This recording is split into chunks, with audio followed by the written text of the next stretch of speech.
बिसात बिछ गई।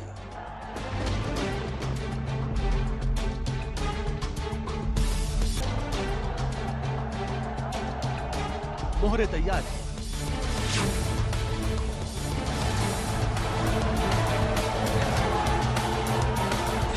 खेल खुल चुका है और अब बारी है शहमाज की। संविधान के साथ छेड़छाड़ करना, देश के अंदर इमरजेंसी लगाना, भारत की भावना के साथ खिलवाड़ करना एक कांग्रेस की फितरत रही है। एक तरफ गठबंधन इंडिया है, दूसरी तरफ एनडीए। महाराष्ट्र में गठबंधन के बंधनों में बंधे महारथियों का इम्तिहान है। यूपी की 9 सीटों के उपचुनाव में गठबंधनों के बीच घमासान है। समाजवादी पार्टी के साइकिल चुनाव निशान पर ही उपचुनाव लड़े जाएंगे।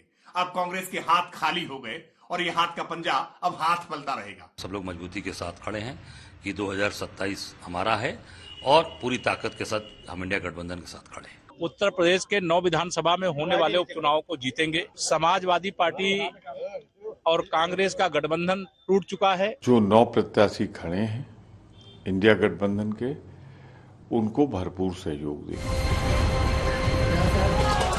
झारखंड में आर पार की लड़ाई के लिए गठबंधनों का शोर है। झारखंड के सभी ऐसे क्षेत्रों से भारतीय जनता पार्टी विजय प्राप्त करेंगे और झारखंड में हम सरकार बनाएंगे। इस समय जो है लड़ने का है, लड़िए। तो भाजपा समाप्त कर देगी आपको, भाजपा खोखला कर देगी आपको। वायनाड में गठबंधनों के गणित से चुनाव घनघोर है। I am here to fight for you. I am here to be your voice. And we are getting a very good positive response from the people of Wayanad, not only from the BJP workers, but all the public is also supporting BJP a lot. जब सरकार होगी सरकार। अलग अलग राज्यों में अलग अलग पार्टियां हैं, प्रत्याशी हैं, दावे हैं, वादे हैं, लेकिन चुनावी जंग की मुकम्मल तस्वीर एक बार फिर एनडीए वर्सेस इंडिया गठबंधन की है।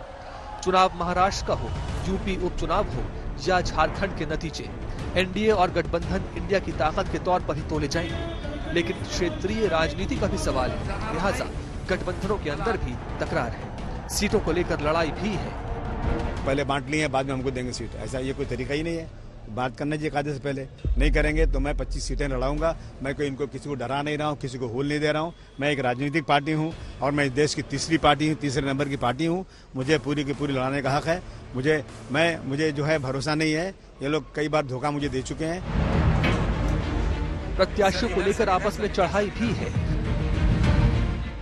हम लोग सब लोग जो है चाहते हैं कि झारखंड आगे बढ़े, झारखंड के लोगों की तरक्की हो। तो इसके लिए जो भाजपा के लोगों ने सबसे ज्यादा झारखंड में शासन किया, और झारखंड को अगर किसी ने बर्बाद किया है तो जिसने सबसे ज्यादा शासन किया उन लोगों ने किया है।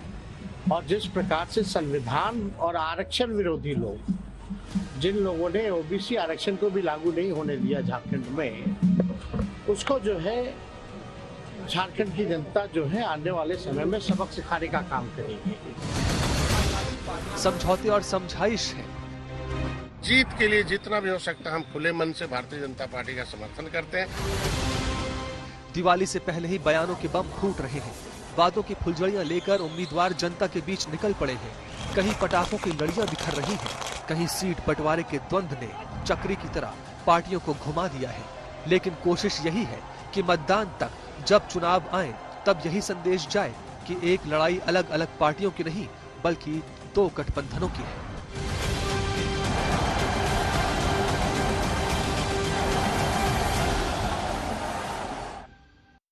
महाराष्ट्र चुनाव में लड़ाई तो 2 गठबंधनों के बीच है, लेकिन महाराष्ट्र चुनाव के नतीजे मुमकिन है ये तय करने कि असली शिवसेना कौन सी है, नकली शिवसेना कौन सी। असली एनसीपी जनता किसे मान रही है, नकली एनसीपी जनता किसे मान रही है। बहरहाल उससे पहले दोनों ही गठबंधनों में सीटों को लेकर भी सरफुटअव्वल जारी है।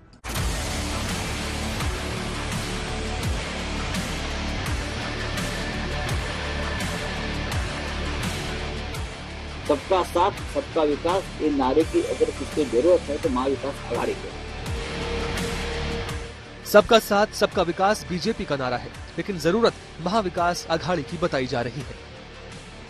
दरअसल महाराष्ट्र में महाविकास आघाड़ी गठबंधन के अंदर सीटों के बंटवारे का सवाल इतना तीखा हो चुका है कि नौबत आईना दिखाने तक आ पहुंची है। सवाल ये था कि राहुल गांधी उद्धव ठाकरे की शिवसेना को मिली कई सीटों से नाराज हैं। जवाब भी सुनिए। महाराष्ट्र में 3 पार्टियां प्रमुख है और मजबूत है, कांग्रेस, पवार साहब की एनसीपी और उद्धव जी के नेतृत्व वाली शिवसेना। मुझे लगता है तीनों को लगभग समान सीटों का बंटवारा हुआ है, वो ठीक है। और राहुल गांधी जी बहुत ही संयमी नेता है, उनको महाराष्ट्र की राजनीति के बारे में पूरी जानकारी है, कौन कितने पानी में है ये भी मालूम है।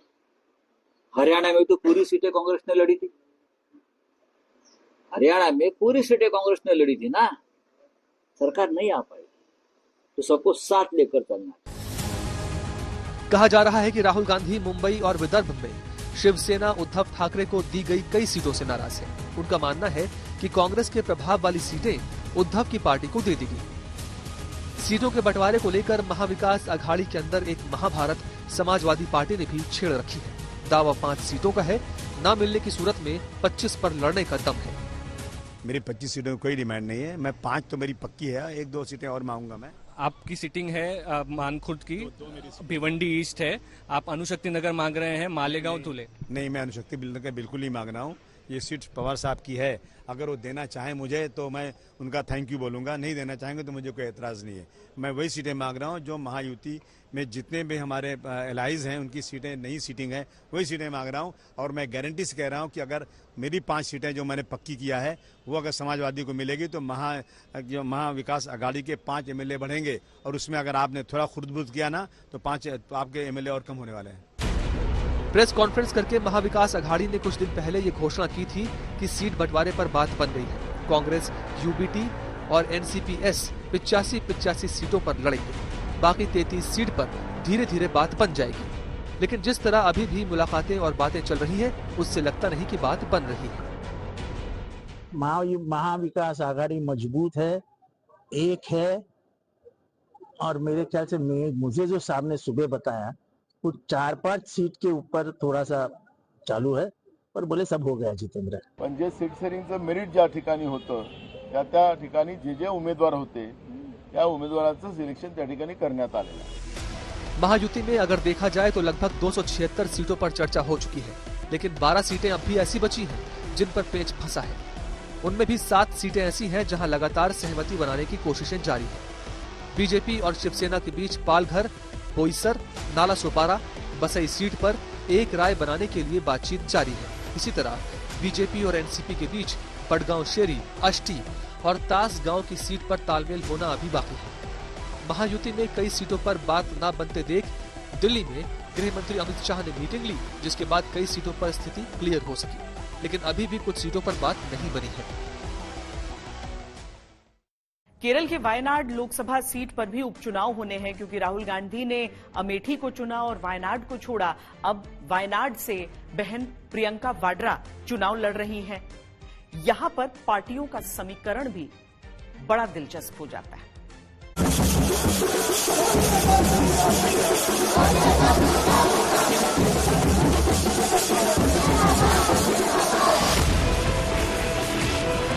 My beloved sisters and brothers of Wayanad, I'd like to remind you, I am here to fight for you.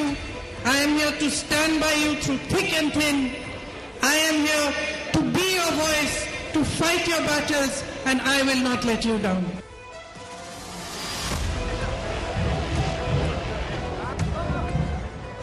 Rahul Gandhi had given a promise to the people of Wayanad that he is going to be with them for the next 5 years.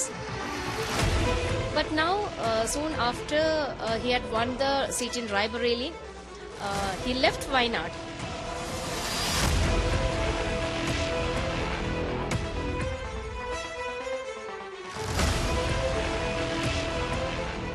Wayanad Lok Sabha seat पर उपचुनाव में ये 3 चेहरे हैं जो प्रमुखता से चुनावी लड़ाई के मैदान में हैं। गठबंधन यहां भी चुनाव लड़ रहे हैं, लेकिन उनकी पहचान महाराष्ट्र की तरह ही वायनाड में अलग नाम से है। यूडीएफ यानी यूनाइटेड डेमोक्रेटिक फ्रंट।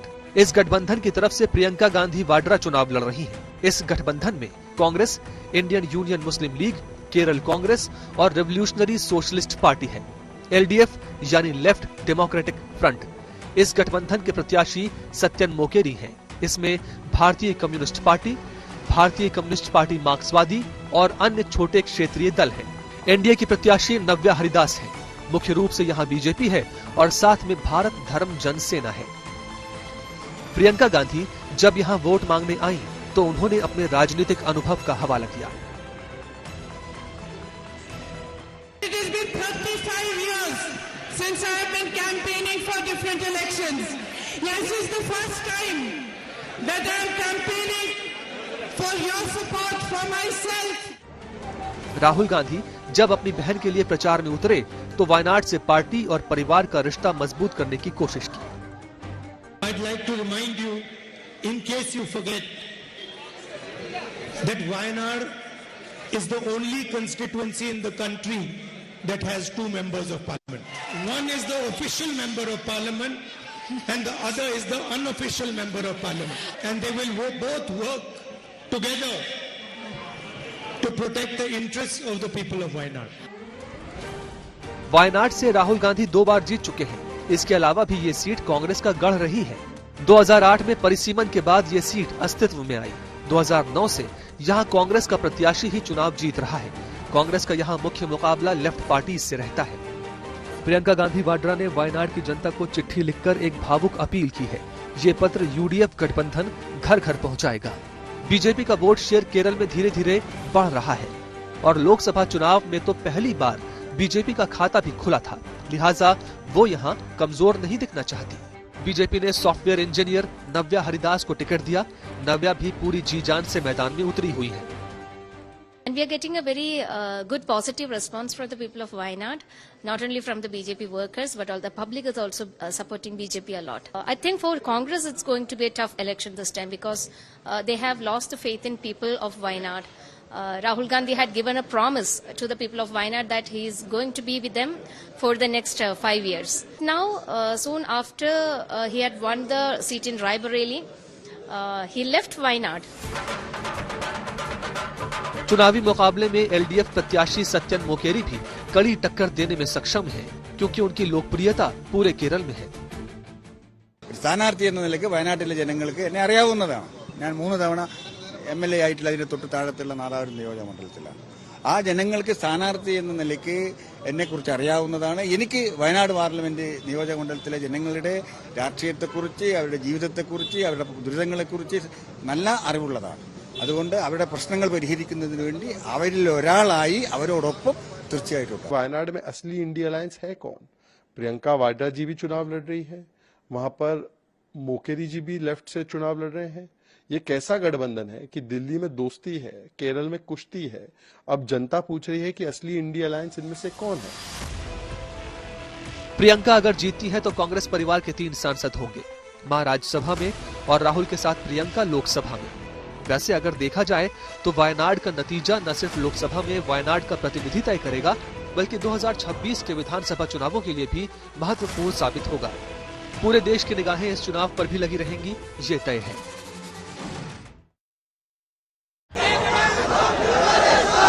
तो राहुल गांधी जी ने जो बयान किया था, जो भाजपा को उस बयान को कैसा तोड़ मोड़ करके दिखाने का काम और वो पाप किया है, वो बाद में खुला हुआ है। राहुल गांधी यहाँ तो संविधान बचाने की बात करते हैं और वहाँ जाकर आरक्षण समाप्त करने की बात करते हैं। आरक्षणाच्या बाबतीत मोदी देतील तो निर्णय आम्हाला मान्य आहे। आता आंदोलनकर्त्यांनी हे आंदोलन कशासाठी केलं होतं? मराठा समाजाला आरक्षण देण्यासाठी। ते तर सरकारने दिलेलं आहे। सबको आरक्षण बचाना है, फिर भी सबका आरक्षण पर निशाना है। सवाल ये उठता है कि जब सब आरक्षण के रक्षक हैं, तो फिर खतरा किससे है? आरक्षण महाराष्ट्र की राजनीति का सदाबहार मुद्दा है। समय समय पर आरक्षण को लेकर महाराष्ट्र में आंदोलन चलते रहते हैं, लेकिन अभी ये मुद्दा क्यों सुर्खियों में है? इसके लिए महाविकास अघाड़ी में कांग्रेस के नेता का ये बयान सुनिए। राहुल जी ऐसे एक व्यक्ति है देश के लिए कि जिन्हें संविधान के सुरक्षा के लिए लड़ाई वो लड़ते रहे और देश की जनता जानती है। और महाराष्ट्र में तो ये ऐसा है, महाराष्ट्र हमारा एक राज्य ऐसा है कि वो शाहू फुले अम्बेडकर विचारधारा का है। बीजेपी ने सत्ता में आने के बाद जिस तरह से शाहू फुले अम्बेडकर विचारों का अपमान किया है, अपमानित किया है, ये भी महाराष्ट्र की जनता नहीं भूल सकती है। कांग्रेस नेता ने यह बात राहुल गांधी के विदेश में दिए बयान के संदर्भ में कही, लेकिन महायुति के लिए इसमें मुद्दा दिख गया। तो जैसे ही महायुति में बीजेपी के बड़े नेता देवेंद्र फडणवीस नामांकन दाखिल करके बाहर निकले, उन्होंने आरक्षण के मुद्दे पर कांग्रेस को घेरना शुरू कर दिया। राहुल गांधी का असली चेहरा और कांग्रेस पार्टी का असली चेहरा, ये विदेश में उन्होंने जो वक्तव्य दिया है इससे पूरे तरीके से स्पष्ट हुआ है। क्योंकि राहुल गांधी यहाँ तो संविधान बचाने की बात करते हैं और वहाँ जाकर आरक्षण समाप्त करने की बात करते हैं।